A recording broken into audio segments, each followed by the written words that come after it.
আসসালামু আলাইকুম সবাইকে। আফনান্স মম কিচেন অ্যান্ড ব্লগে সবাইকে জানাচ্ছি স্বাগত। আজকে আমি শেয়ার করব বাড়ির আনাচে কানাচে জন্মানো কচু শাকের পাতা দিয়ে মজাদার একটি ভর্তার রেসিপি। এই ভর্তাটি যতটা সুস্বাদু ততটাই স্বাস্থ্যকর। ভর্তাটি বানাতে কিন্তু খুব বেশি ঝামেলা করতে হয় না।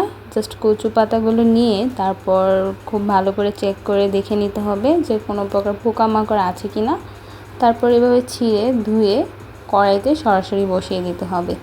তারপর স্বাদ অনুযায়ী কাঁচামরিচ, 2-3টি দেশি রসুন অবশ্যই খোসা ছাড়ানো। তারপর দিয়ে দিতে হবে স্বাদ অনুযায়ী সামান্য একটু লবণ। পরবর্তীতে আবার লবণ দেওয়া যাবে, তাই অল্প পরিমাণ লবণ দিয়েই প্রথম অবস্থায় ভেজে নিতে হবে।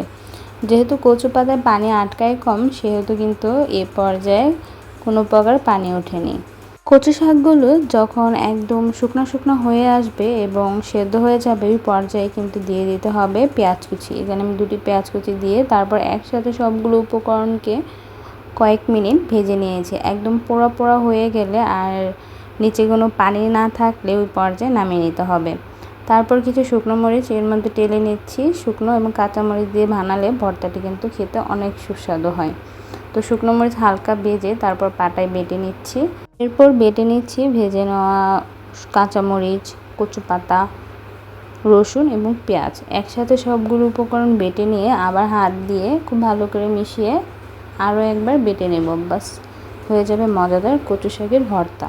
তো বর্ষার এই সিজনে কিন্তু এই কচু শাক বাড়ির আনাচে কানাচে সহজেই পেয়ে যাবেন। তো মজাদার এই ভর্তাটি কিন্তু অনায়াসে বানিয়েই খেতে পারবেন।